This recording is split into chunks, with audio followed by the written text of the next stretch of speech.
Halo, selamat siang. Sahabat Walhi. Halo, selamat siang, sahabat Walhi Kalimantan Tengah. Oh, di belakang background suara ayam ya. Mohon maaf teman-teman. Oke, kita sudah live. Sembari menunggu bintang tamu kita, perkenalkan, saya Ayu Kusuma dari Walhi Kalteng. Hari ini saya akan jadi host dalam Kamis Live Walhi Kalteng. Selamat makan siang teman-teman, selamat break siang. Silahkan disiapkan makan siangnya. Jadi kita makan siang bareng nih sambil ngobrol bersama bintang tamu kita. Bang Bayu mana ya?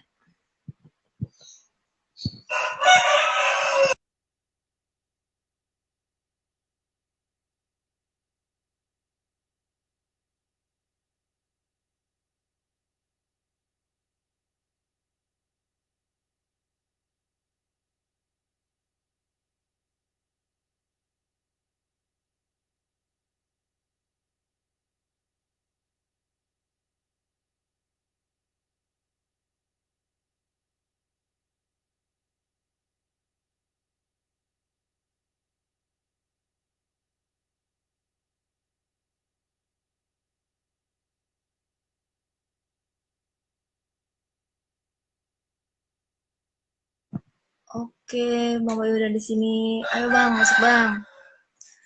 Teman-teman makan siang apa hari ini?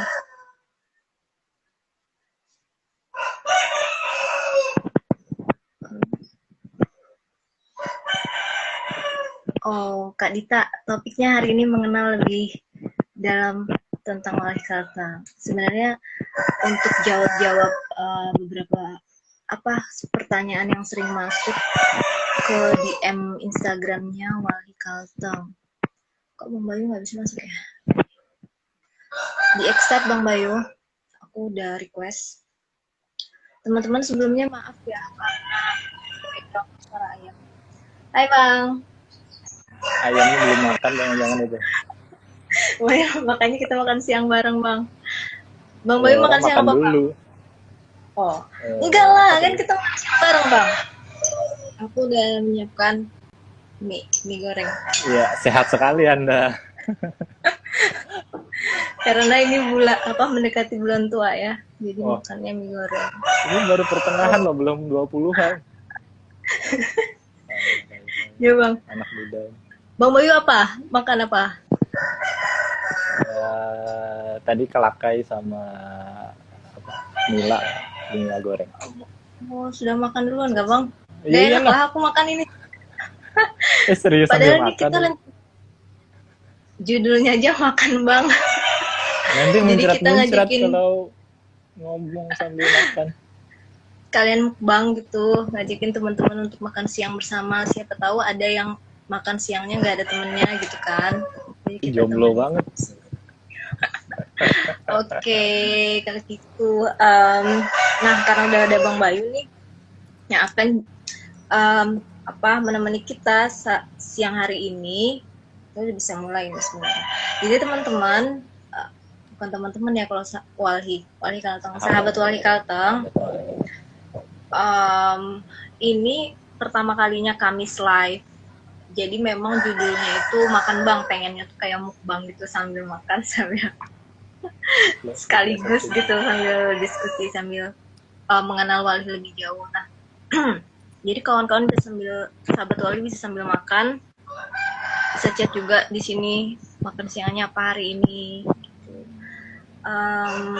Dan hari ini itu kita akan ngebahas terkait dengan Wali Kaltong sih, karena jadi selama ini tuh udah banyak banget DM yang masuk ke Instagram Wali Kaltong khususnya, banyak pertanyaan-pertanyaan masuk. Nah, dari pertanyaan-pertanyaan itu ada pertanyaan yang paling sering masuk, itu yang akan kita bahas hari ini teman-teman.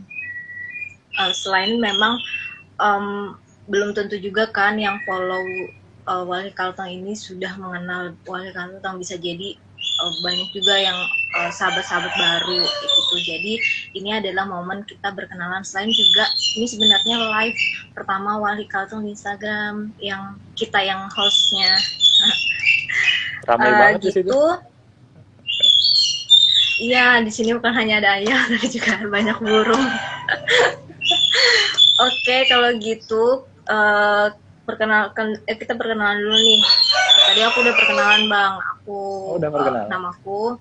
Ya, aku udah perkenalan kan, aku hostnya. Nah, silahkan Bang Bayu perkenalkan diri dulu, sama menyebutkan juga mungkin mau share akun Instagramnya biar banyak follower. Saya nggak perlu akun follower Instagram. Nanti yang mau follow silakan. Terima kasih. Jadi perkenalan dulu ini. Perkenalan Bang, aku sambil makan ya. Oke. Suaraku jelas aja Bang. Soalnya ini di pinggir jalan raya. Oh iya. Suaraku yang kayaknya nggak jelas nih. Oke, assalamualaikum warahmatullahi wabarakatuh. Selamat siang kawan-kawan, sahabat Wali di Kalimantan Tengah, dan juga kawan-kawan followersnya Instagram Wali Kaltong. Saya Bayu Herinata. Ya tadi mungkin di pamflet kawan-kawan juga sudah lihat, saya dari Wahana Lingkungan Hidup Indonesia Walhi Kalimantan Tengah. Saya bergabung dengan Walhi sejak tahun 2012 setidaknya. Jadi sekarang sudah hampir berapa tahun? 8-9 tahun. Bekerja bersama dengan kawan-kawan di eksekutif daerah Walhi Kalimantan Tengah. Saya di Walhi di Departemen Penguatan Organisasi dan Pendidikan. Itu perkenalannya, Kak Ayu. Apa tadi Bang akun Instagramnya? Oh, akun Instagram. @bayuherinata aja sih. Nama lengkap. Oke. Nggak alay ya? Enggak dong. Udah lewat kali. Akun Instagramku AKP 6104. Akuntan publik gitu kalau di panjangannya. Oh, oke. Jadi Bang Bayu ini dari Departemen Organisasi dan Pendidikan teman-teman. Makanya diundang untuk hari ini karena pertanyaannya tuh yang masuk itu memang banyak seputar organisasi gitu. Misalnya gimana cara jadi anggota, gimana kalau mau magang di Walhi kayak gitu-gitu. Makanya nih dihadirkan Bang Bayu ini untuk menjawab pertanyaan teman-teman. Tapi selain itu kawan-kawan juga bisa bertanya lewat kolom komentar ya. Apa nih Kak Dita? Kak Bayu jomblo nggak? Kalau di bagian pengiatan organisasi itu ngapain sih Bang? Oh ya udah ada pertanyaan nih dari Kak Dita. Jawab dulu Bang. Itu langsung dijawab atau kita share terkait Walhinya dulu? Oh. Saya udah nggak jomblo Kak Dita. Secara umum, Departemen Penguatan Organisasi dan Pendidikan itu melakukan pengelolaan keorganisasian ya, baik terkait dengan anggota ataupun seluruh komponennya Walhi. Karena Walhi itu kan dia organisasi forum, jadi terdiri dari anggota-anggota, baik dari anggota organisasi dan juga anggota perorangan atau individu. Nah, selain pengelolaan anggota dan juga penguatan kapasitas organisasi, juga melakukan pendidikan-pendidikan baik untuk anggota dan juga untuk komunitas-komunitas yang didampingi oleh Walhi Kalimantan Tengah sendiri, baik itu peningkatan kapasitas melalui pendidikan, pelatihan ataupun aktivitas-aktivitas lainnya dalam rangka penyadartahuan dan juga meningkatkan kemampuan kritis kita untuk melihat dalam ruang lingkup konteks lingkungan hidup, bagaimana lingkungan hidup dikelola dan dimanfaatkan oleh para pihak seperti itu. Itu Kayu. Banyak ya, banyak. Ya lumayan agak Semoga banyak, menjawab tapi ya, Pak. itu kan kerja bareng, kerja sama-sama, karena tadi ada anggota yang juga bergerak di berbagai macam isu, karena anggota WALHI bukan cuma organisasi masyarakat sipil tapi juga organisasi kemahasiswaan internal kampus seperti Mapala dan yang lain-lain gitu. Iya, nanti kita akan masuk ke situ nih, berapa jumlah anggota dan sebagainya. Iya benar Bang, baiknya kita perkenalan sih. Tapi memang ini live-nya nggak ada rundown-nya. Jadi kita mengalir aja ya. Oke. Silakan Bang Bayu, ini dulu deh. WALHI itu apa sih gitu ya? Jadi kalau gambaran singkatnya tadi mungkin sudah aku sebutkan di awal. Jadi WALHI itu kependekan dari Wahana Lingkungan Hidup Indonesia. Dia sebuah organisasi forum, jadi terbentuknya itu dari perkumpulan organisasi masyarakat sipil, organisasi mahasiswa dan juga individu-individu yang ada di seluruh Indonesia. Secara nasional, WALHI itu berdiri sejak tahun 80-an ya di nasional.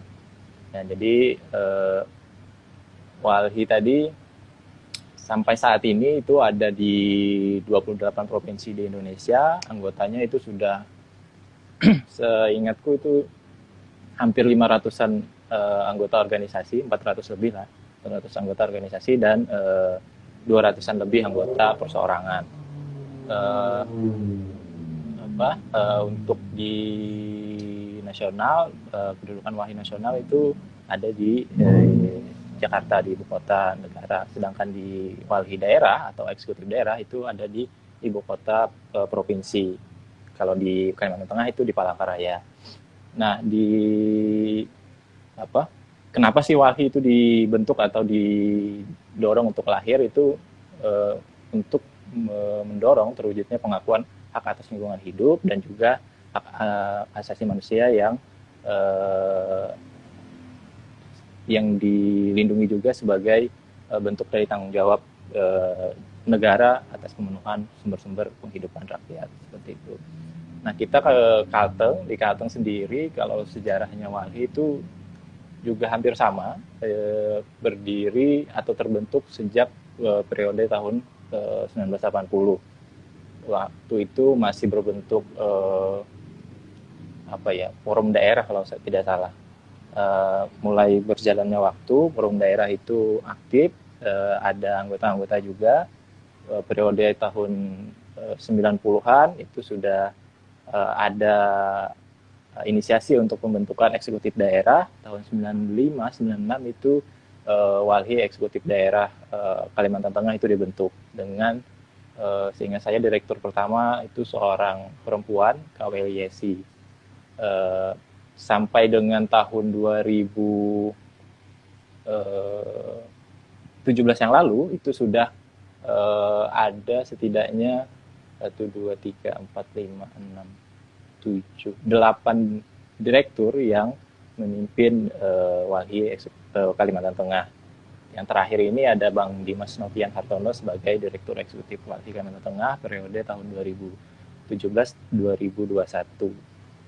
Jadi sebentar lagi akan ada proses untuk pesta demokrasinya WALHI lah untuk memilih dan menentukan eksekutif daerah, pengurus WALHI daerah dan juga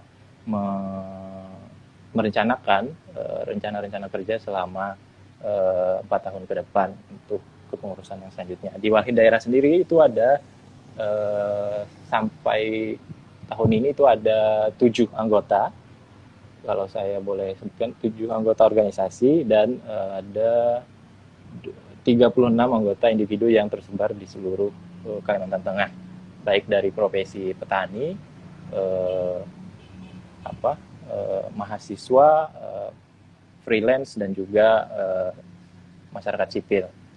8 organisasi tadi ada 2 dari kemahasiswaan atau dari Mapala, itu Mapala Doser dari Fakultas Teknik Universitas Palangkaraya dan juga pemuda Mapala dari Fakultas Ekonomi dan Bisnis Universitas Palangkaraya. Terus ada organisasi masyarakat sipilnya, itu ada kelompok kerja sistem hutan kerakyatan itu di Palangkaraya, terus ada Yayasan Betang Borneo itu juga di Palangkaraya, terus ada Yayasan Petak Dandung itu di Kapuas, ada JVIC Kalimantan itu di Palangkaraya, ada satunya lagi Solidaritas Perempuan Mamut Menteng Palangkaraya. Itu mungkin kait dengan sejarah Walhi dan juga siapa saja yang ada di dalam Walhi. Banyak banget ya Bang, lebih banyak dari buzzer kayaknya. Iya, kalau dibandingin Bajar mungkin kita belum terlalu masif untuk kerja-kerja kolektif. Harus terorganisir lagi. Karena Bajar bayangkan kalau misalnya satu orang punya 150 akun. Lebih hebat daripada Bajar. Ya. Selanjutnya siapa Bang, direktur Bang? Belum tahu, itu kan tergantung di forum. Jadi di Walhi itu kalau kawan-kawan mau tahu ada forum-forum tertinggi pengambil keputusan dan perencanaan kegiatan atau aktivitas, itu namanya KDLH, itu setiap tahun, itu konsultasi daerah lingkungan hidup. Ini sama juga di nasional juga seperti itu, 1 tahun sekali. Terus ada forum 4 tahunan sekali, itu untuk melaporkan aktivitas Walhi dan juga merencanakan kegiatan-kegiatan Walhi selama 4 tahun ke depan. Di samping itu juga memilih dan menentukan pengurus atau eksekutif daerah dan dewan daerah Walhi selama 1 periode.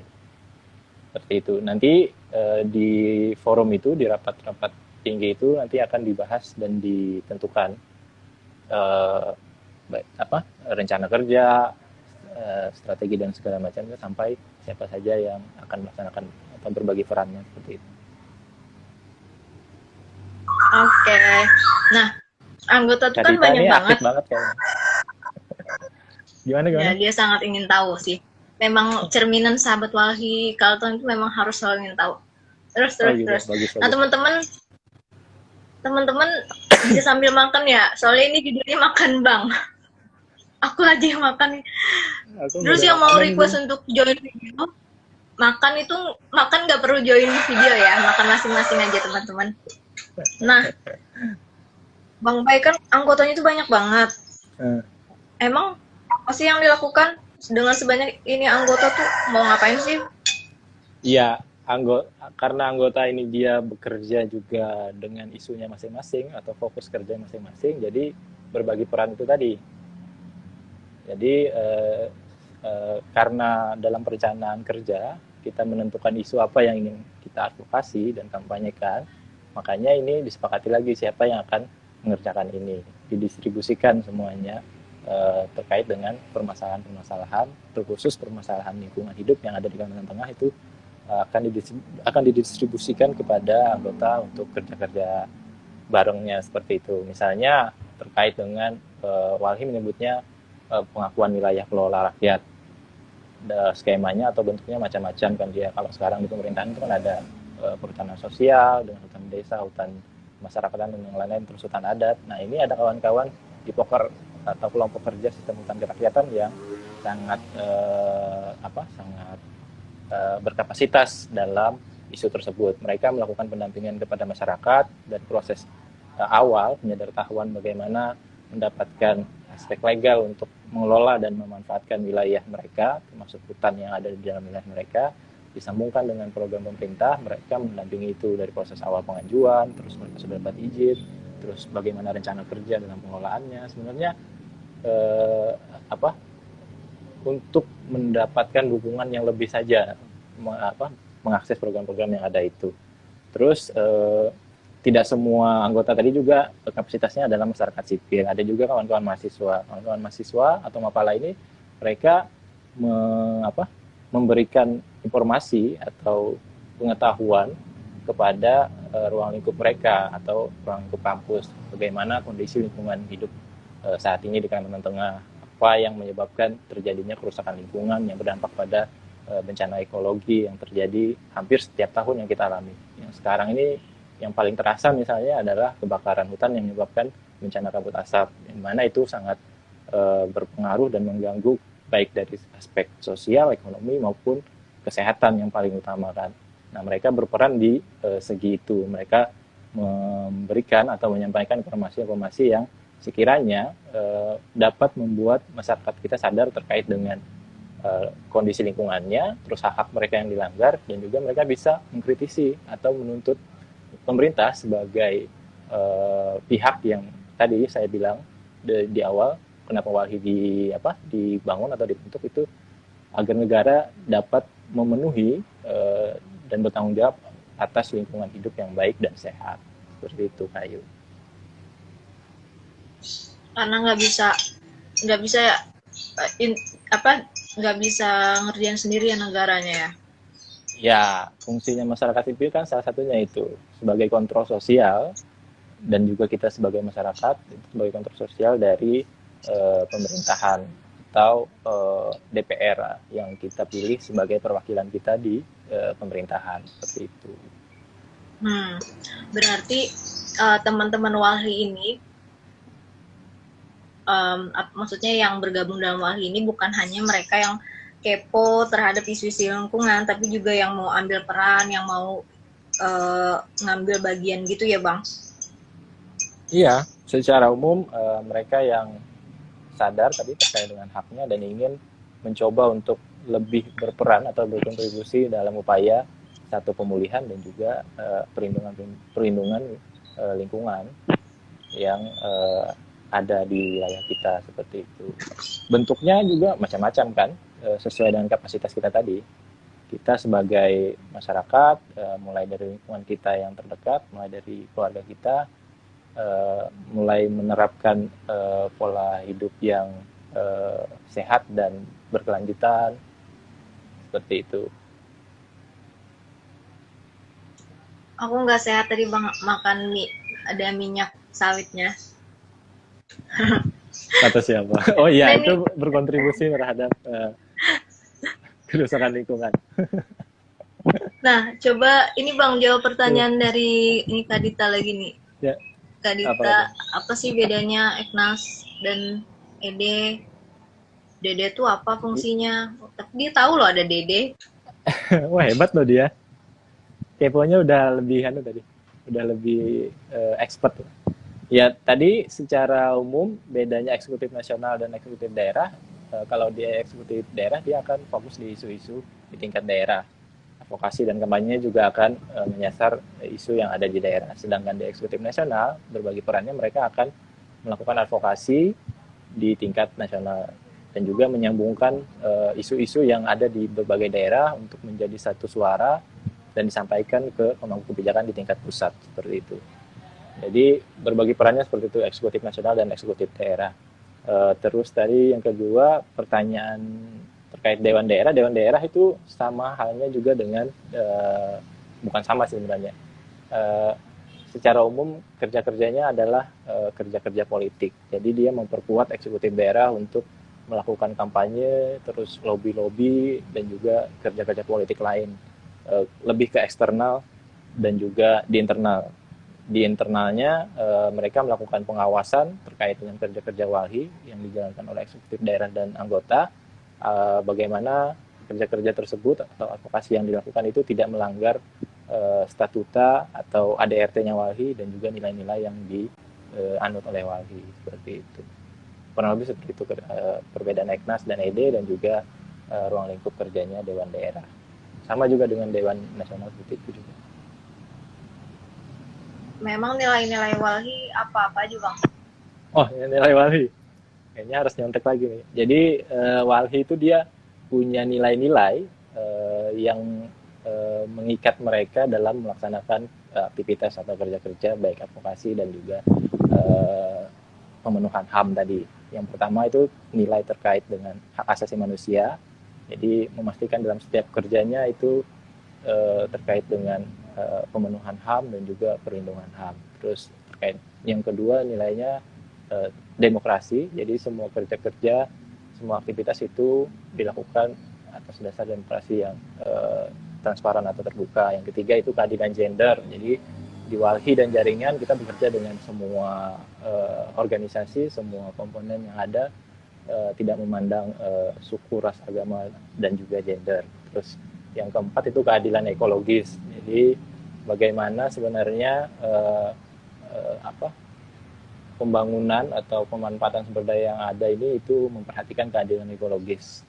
Jadi bukan hanya manusia yang menjadi center dari alam ini atau dunia ini, tapi manusia itu hanya bagian dari ruang lingkup yang ada, dari ekosistem yang ada. Nah, yang kelima itu keadilan intergenerasi. Jadi bisa dibilang wah ini agak maju dari organisasi-organisasi lingkungan yang lainnya, karena mereka juga memastikan bahwa keadilan antar generasi ini terpenuhi dalam kerja-kerjanya. Bagaimana sebenarnya kita saat ini mengadvokasi dan juga berkampanye terkait dengan penyelamatan hutan, penyelamatan gambut, perlindungan gambut dan hutan yang saat ini tersisa, supaya flora fauna dan juga fungsi hutan sebagai perlindungan tadi itu masih ada sampai ke generasi yang selanjutnya, masih bisa dirasakan dan dilihat oleh generasi selanjutnya. Nah, yang keenam itu nilai terkait dengan persebaran sosial. Terus nilai ketujuh itu anti kekerasan. Seminimal mungkin Walhi itu bekerja tanpa menggunakan kekerasan atau meminimalisir kekerasan terjadi. Nah, yang kedelapan atau yang terakhir ini nilai terkait dengan keberagaman. Itu kayak ada 8 nilai yang menjadi acuan dan juga menjadi guideline-nya Walhi dalam melakukan aktivitas-aktivitasnya. Oke. Tadi nilai-nilai yang sebenarnya nilai-nilai universal sih ya untuk melindungi hak asasi manusia juga. Nah, sedikit nih Bang, sebenarnya kan tema kita tuh Kalteng Teluk Deforestasi bersama Wali Kalteng, tapi kayaknya bakalan kurang deh kalau mau membicarakan lebih luas tentang Kalteng Teluk Deforestasi. Bisa disinggung aja, kenapa sih hashtagnya Wali Kalteng itu Kalteng Tolak Deforestasi? Bang. Oh iya, di Kalteng kita memakai hashtag Kalteng Tolak Deforestasi berdasarkan kajian Walhi.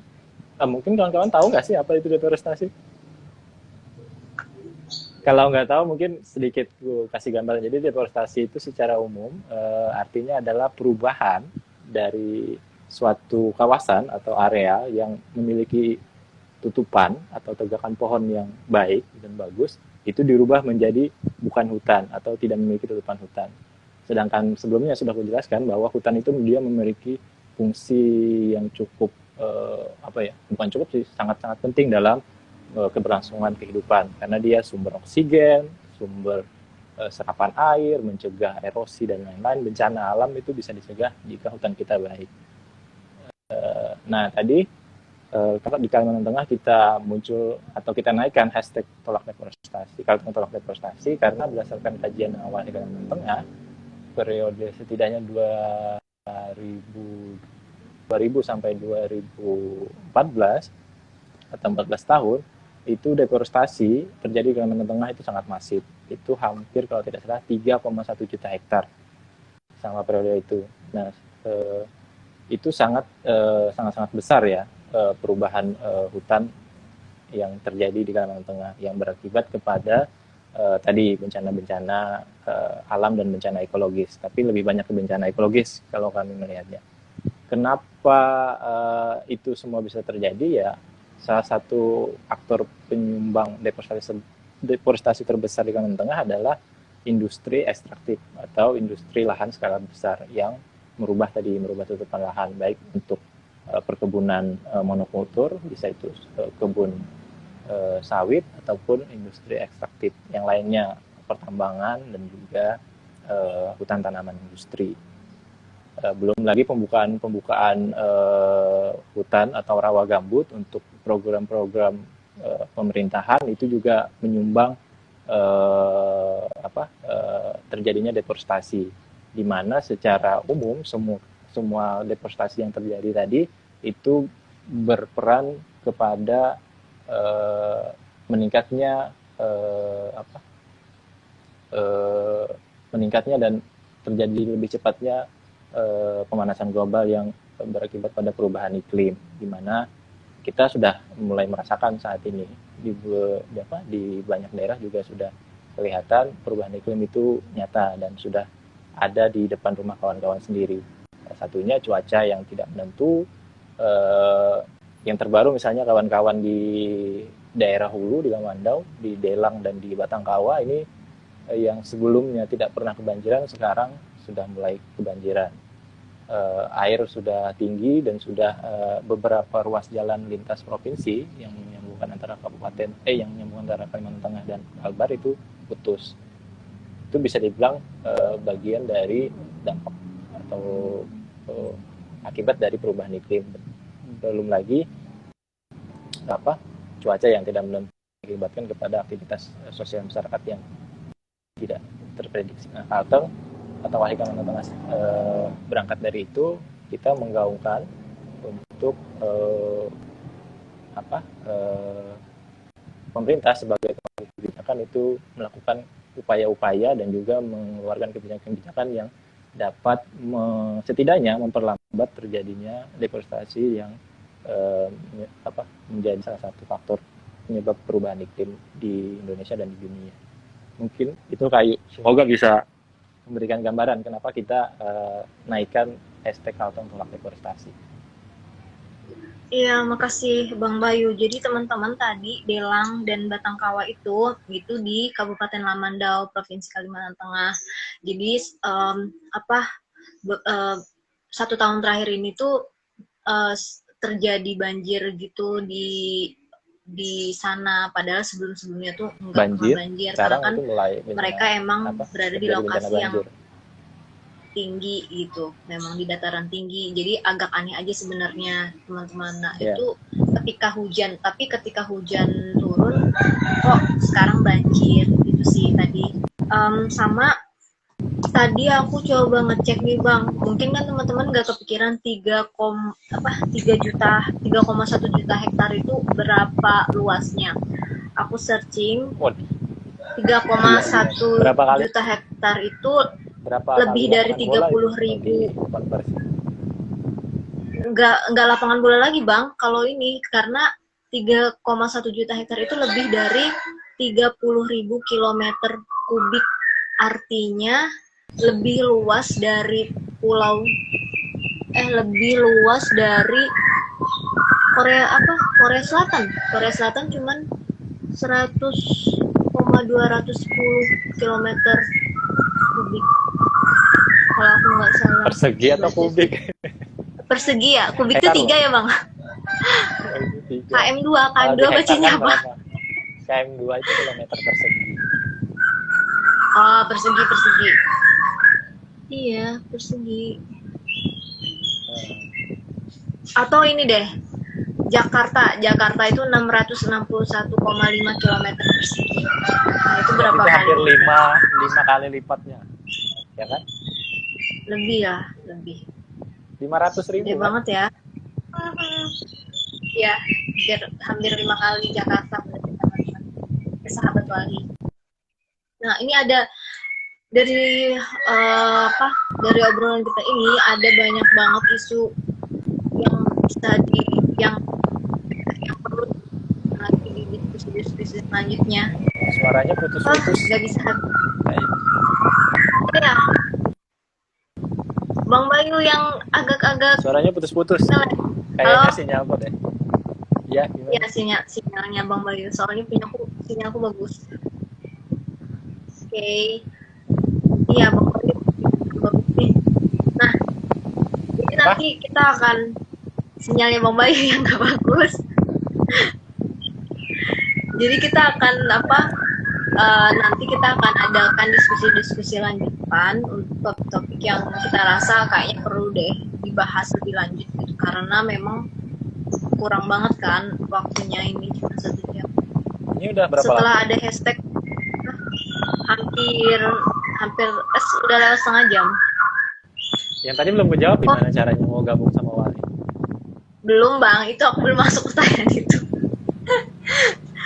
Ini ada pertanyaan nih dari Bang Bama, yang membedakan pergerakan Wali 90-an dengan sekarang apa gitu. Apakah tantangannya masih sama atau seperti apa?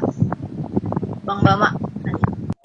Oh iya, secara umum pergerakannya pasti ada perbedaan. Kalau dulu kan kita di tahun 90-an, ini cerita juga dari abang-abang dan kakak-kakak senior, bahwa organisasi masyarakat sipil sangat sangat kerja-kerja advokasi dan juga pengorganisasian ataupun kampanye, karena itu rezim Orde Baru memang membatasi semua aktivitas masyarakat ya, khusus masyarakat sipil yang sebenarnya adalah melakukan kritisi dan juga mengevaluasi program-program yang dijalankan oleh pemerintah.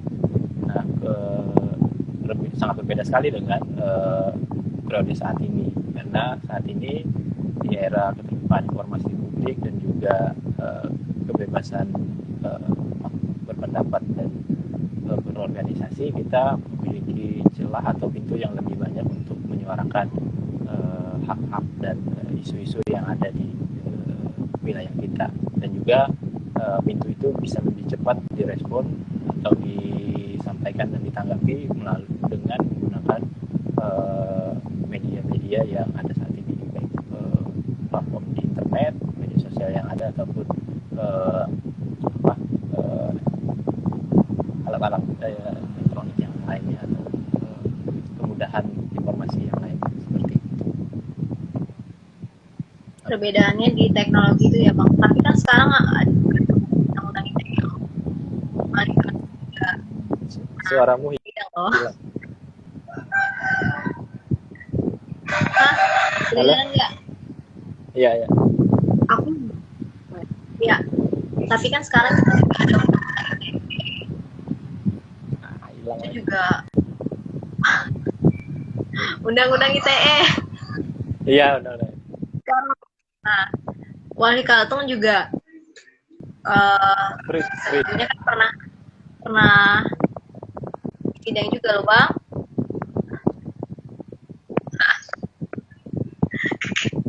Sinyalnya nggak bagus ya. Oke, lanjut. Mungkin jawab beberapa pertanyaan yang masuk di Instagram Wali Kalteng. Pertanyaan pertama, gimana caranya berkomunikasi di gerakan Wali Kalteng? Gimana apa? Berkontribusi caranya.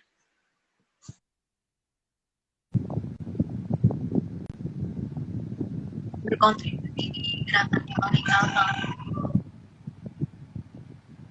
Yang nge-lag apa tuh? Gak ada suaranya tadi, putus. Aku kayaknya. Gimana? Cara kontribusi Bang gerakan Wali Kalteng. Dengaran? Bagaimana cara? Bagaimana? Kontribusi. Ini. Ke bawah. Belum muncul. Ya berarti jaringan Anda memang yang kurang bagus.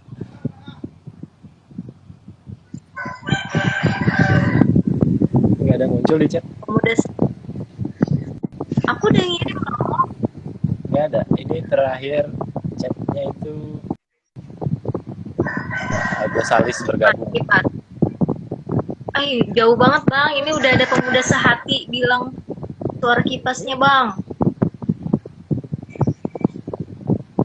Jaringannya, abang punya jaringan apa sih? Telkomsel. Nah, kau nyebutin brand. Cara berkontribusi Bang, berkontribusi. Aku chat di WA kali ya. Ya nggak bisa juga, ini kan HP-nya di sini. Hah?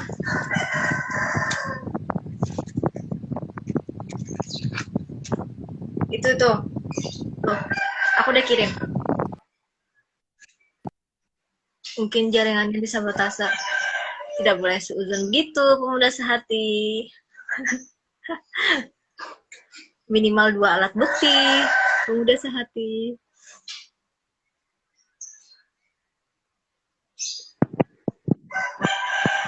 Sambil nunggu Bang Bayu loading gitu, teman-teman.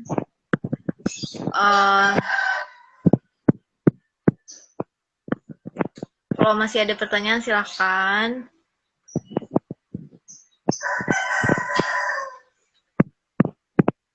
makan siang apa hari ini? Nggak ada yang nge-share nih.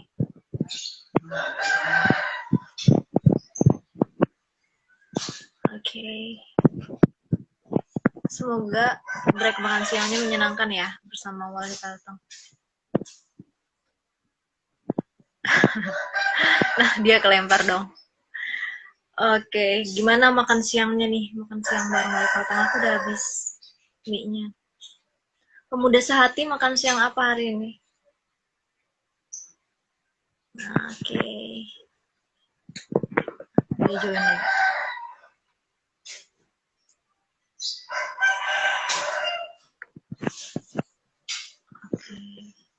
Nah, udah masuk lagi.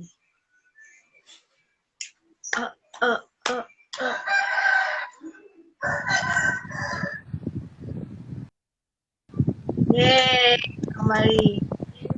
Bagus. Jaringan. Masih freeze. Gini. Kenapa ini jaringan? 5.0 loh, ini udah. Gara-gara seandainya aku bisa transfer jaringan, aku transfer bang. Oke. jaringannya jelek. Nge-freeze.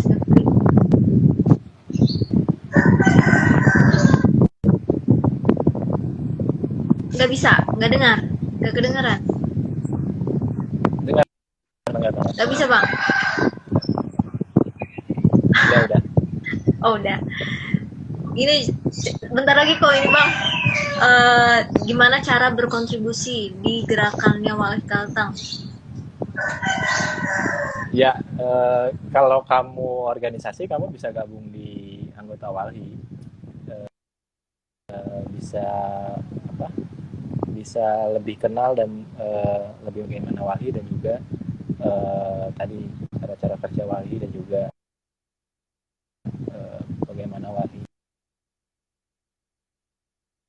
Walhi beraktivitas. Kalau kamu anggota individu Walhi.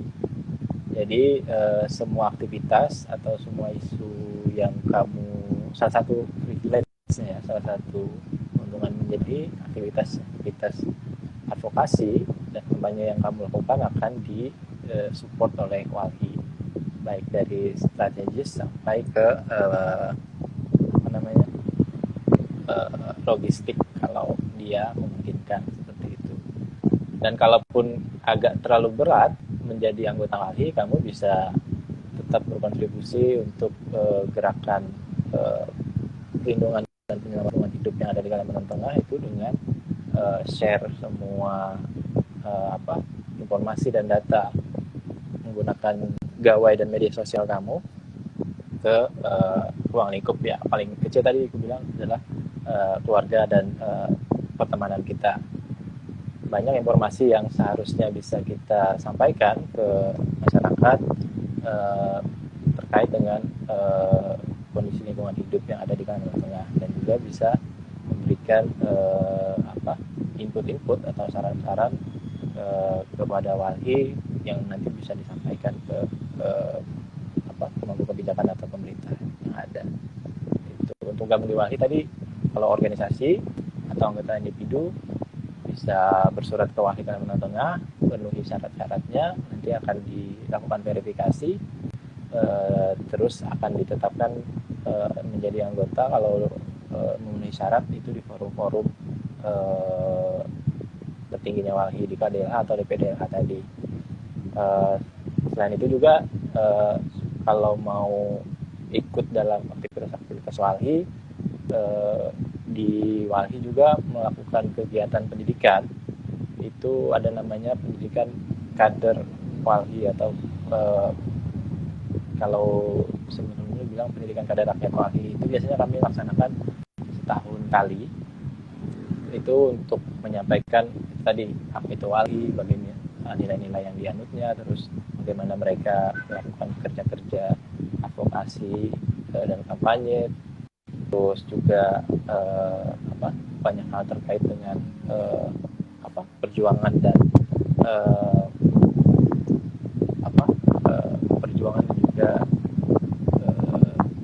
sejarah-sejarah yang sejarah-sejarah perjuangan di Indonesia. Terus kita juga bangun diskusi-diskusi terkait isu-isu yang ada di Kalimantan Tengah di semua platform yang Walhi miliki. Kita adakan itu, kita share juga informasi-informasinya. Terakhir kita juga bikin diskusi virtual untuk ngopi terkait dengan isu apa yang lagi ramai di Kalimantan Tengah, itu pengembangan pangan atau proyek potestet. Itu kita diskusikan di sana dan interaktif, bisa bergabung siapa saja. Belum juga ada komunitas-komunitas lain seperti Lingkar Belajar yang diinisiasi oleh Walhi. Itu Kayu. Jadi banyak ya Bang, bahkan mulai share konten buat masuk. Nah, aku ya karena suaramu nggak jelas. Nah, Bang, kan sebenarnya untuk teman-teman yang pengen bergabung sebagai anggota itu bisa cek di websitenya Walhi Kalteng di www.walhikalteng.org.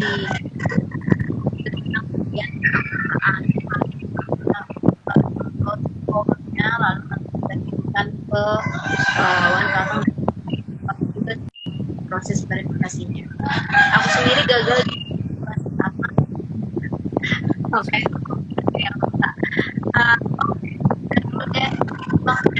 Syarat-syarat utama untuk jadi anggota. Gimana syarat-syarat? Syarat utama untuk jadi anggota misalnya harus ngapain, harus iya. Secara umum ya, syarat-syarat kalau mau jadi anggota Walhi, kalau di organisasi dia itu tadi dia harus setuju dengan statuta atau ADART-nya Walhi, terus dia bekerja di isu-isu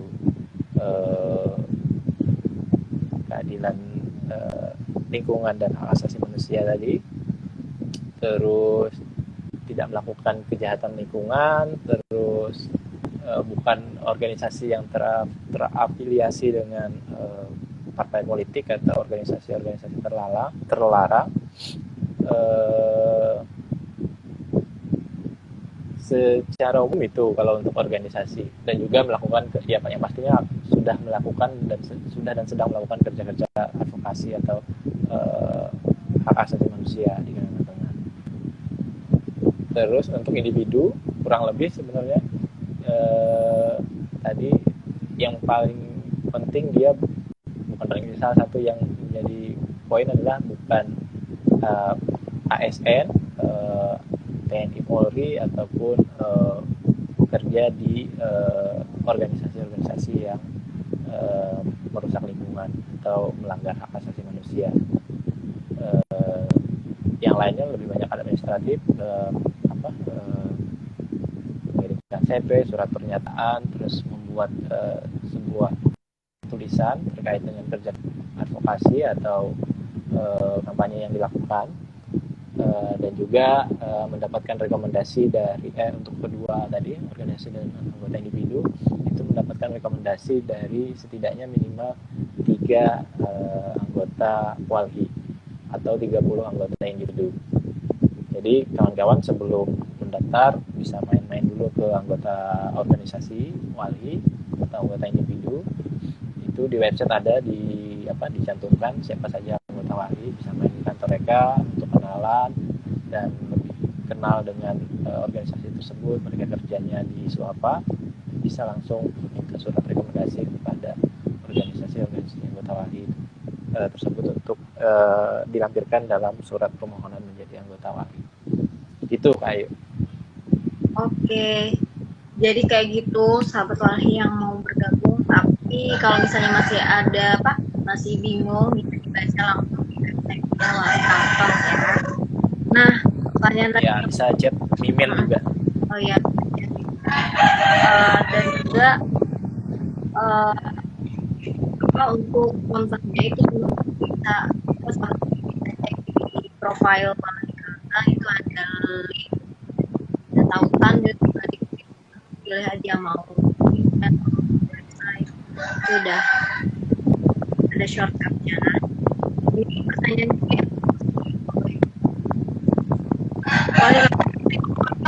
magang, misalnya kayak KKN.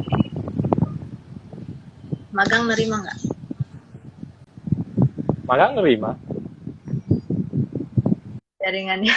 Halo? Magang.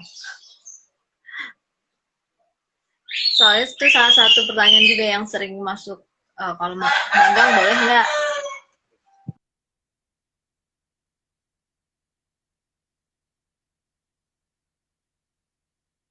Oke, jaringannya hilang dong.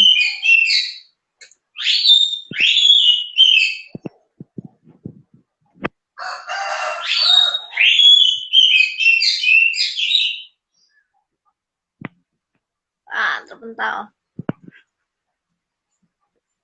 Tuhan. Kita panggil lagi ya.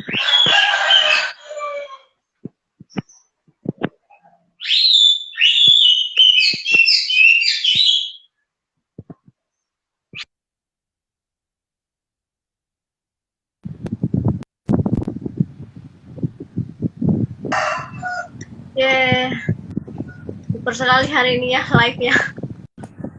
naik turun. Magang ini bang, harus cari lokasi yang lebih. Oke, magang. Soalnya Ya, lockdown. Walhi terbuka. Walhi terbuka untuk kawan-kawan, siapapun itu. Yang penting tadi jelas asal usulnya untuk beraktivitas di eksekutif daerah ya kalau di daerah. Jadi kawan-kawan bisa magang menjadi relawan voluntary. Tapi tadi pesannya mulai dari yang paling kawan-kawan atau sahabat Walhi sukai atau ingin pelajari, karena salah satu tempat belajar yang paling asik kalau menurutku ya di Walhi, karena kita akan bisa belajar banyak hal terkait dengan kondisi sosial, lingkungan, dan hak asasi manusia khusus yang ada di Kalimantan Tengah. Jadi kawan-kawan tertarik untuk belajar dari mana, nanti bisa datang, atau paling tidak awal-awal bisa komunikasi dengan admin, dan juga nanti juga bisa datang langsung kalau sudah nggak PPKM lagi, bisa datang langsung ke sekretariat Walhi Kalimantan Tengah, itu di Jalan Talenta, Gang Talenta nomor 11, PO Besinduk di Palangkaraya. Bisa datang ke sana, kita diskusi apa yang kawan-kawan atau sahabat Walhi ingin tahu dan ingin pelajari di Walhi Kalimantan Tengah. Kita selalu terbuka. Oke, ya karena saat ini sedang PPKM, jadi juga masih lockdown sampai tanggal 20-an. Jadi kita ketemu di sekretariat. Ada dua pertanyaan lagi yang sering juga ditanyakan. Yang pertama, karena kan di ini banyak juga yang kawan sahabat yang misalnya kerjain penelitian, entah itu tugas mata kuliah atau skripsi, itu banyak yang datang ke Walhi. Gimana bang caranya? Kalau misalnya kita ingin wawancara Walhi kah, ingin minta bantuan misalnya data untuk penelitian.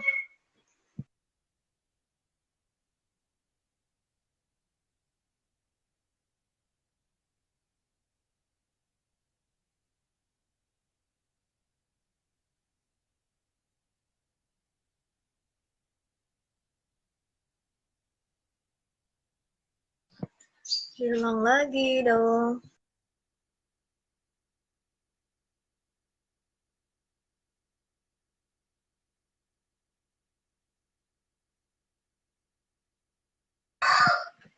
Jaringannya sungguh-sungguh sangat menyedihkan, sahabat.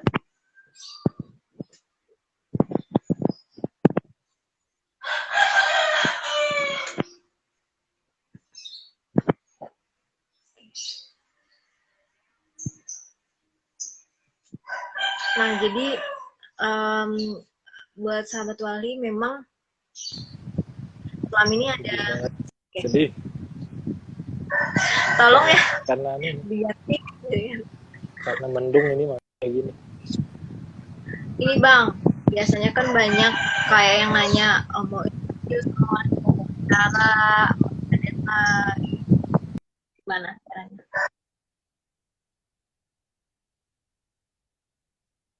Iya, hilang lagi.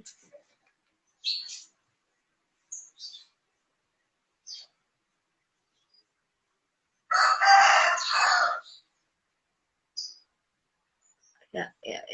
Jadi sebenarnya prosedurnya nggak ribet sih teman-teman. Sahabat Wahid. Maaf nggak biasa.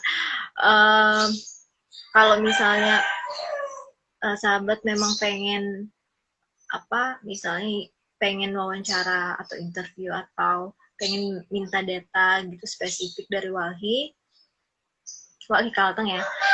Jadi sahabat bisa mengkontak melalui kontak yang telah disediakan. Jadi cek di bio kita itu ada email, kemudian ada juga email sih sebenarnya yang terutama.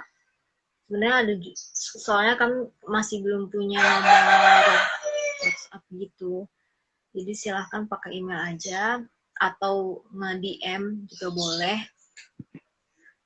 Itu tinggal sampaikan maksud sahabat apa, kemudian siapkan suratnya sih. Kalau misalnya untuk skripsi, untuk penelitian kan pasti biasanya ada surat pengantarnya. Nah itu kawan-kawan perlu juga lampirkan selain menjelaskan juga maksud dan tujuannya apa.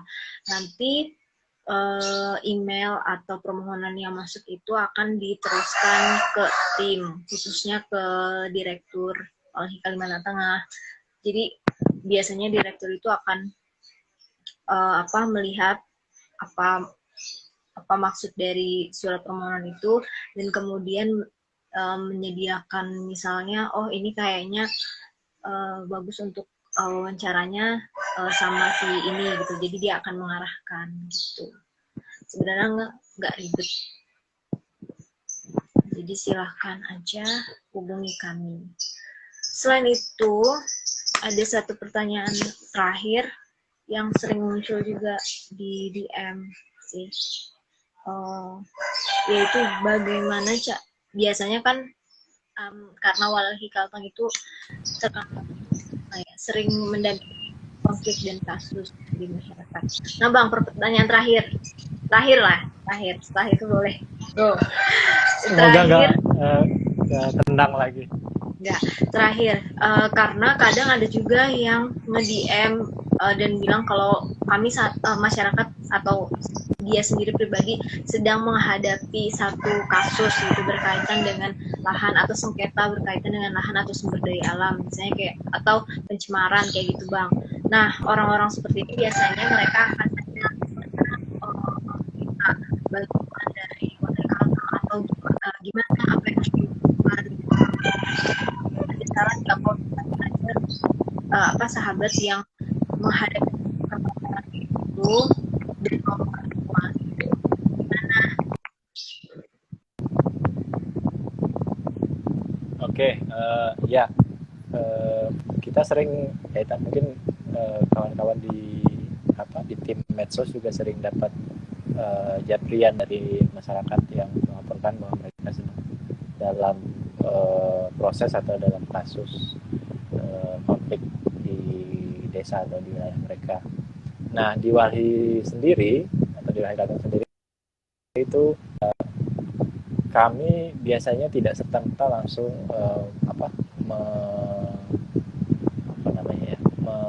merespon dengan turun lapangan. Jadi ada SOP terkait dengan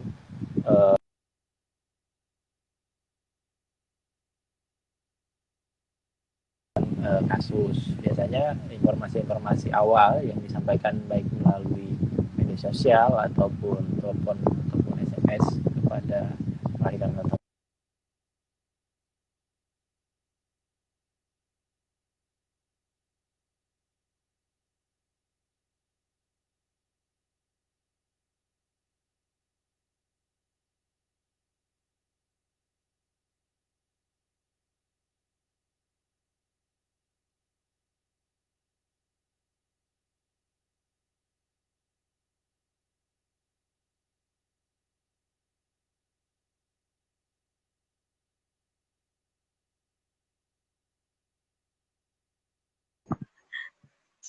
Dia ketendang lagi dong.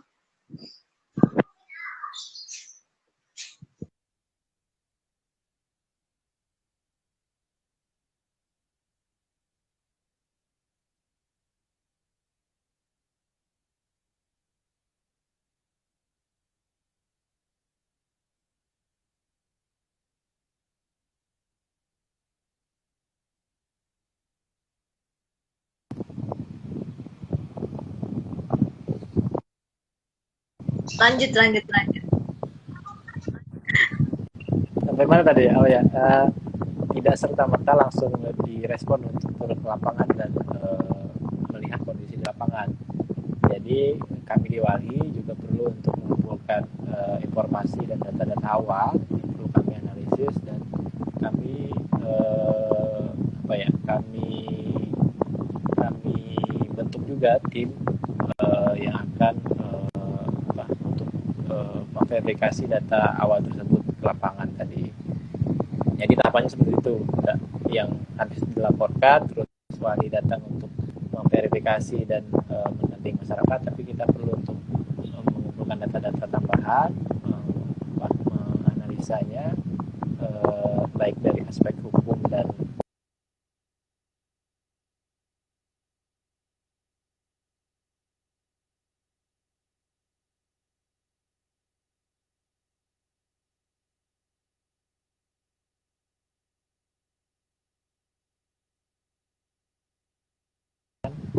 langkah apa yang bisa dilaksanakan bersama-sama dengan Wali dalam kasus atau sengketa yang mereka hadapi atau pencemaran lingkungan yang mereka laporkan. Seperti itu. Semoga menjawab. Atau nggak masuk ini? Nggak masuk report. Patah-patah.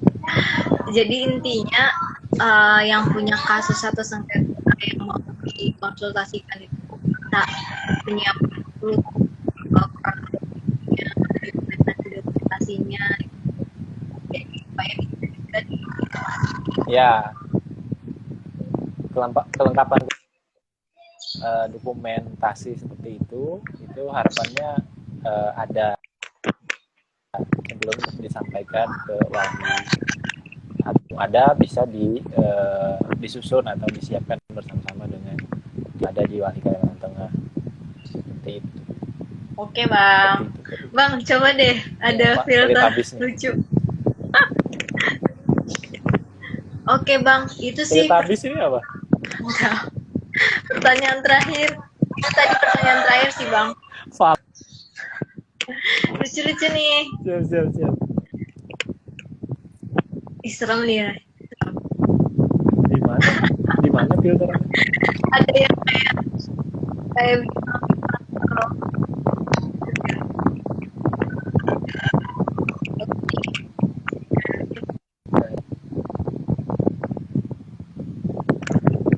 Oke, itu sih Bang. Tadi pertanyaan terakhir pasti mulai udah, jadi teman-teman sahabat-sahabat Wali semoga menjawab beberapa pertanyaan yang paling sering ditanyakan ke Kalteng, semoga itu menjawab. Tapi maaf semua pertanyaan yang kita bahas hari ini, dan juga nggak semua topik yang kita bahas tadi itu tentang gerakan organisasi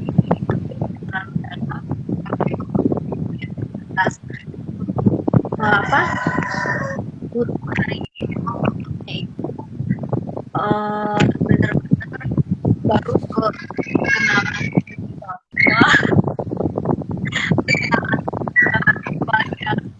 perkenalan Wali Kaltengnya,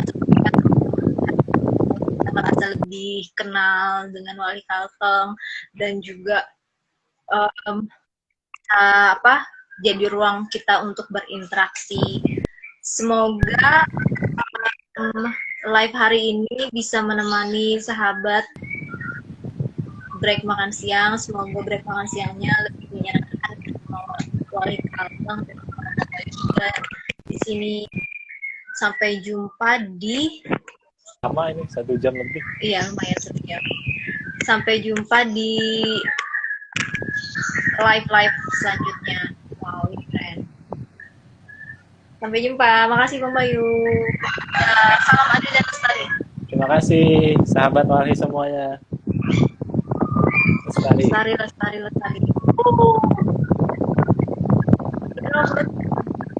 Oke, Bang.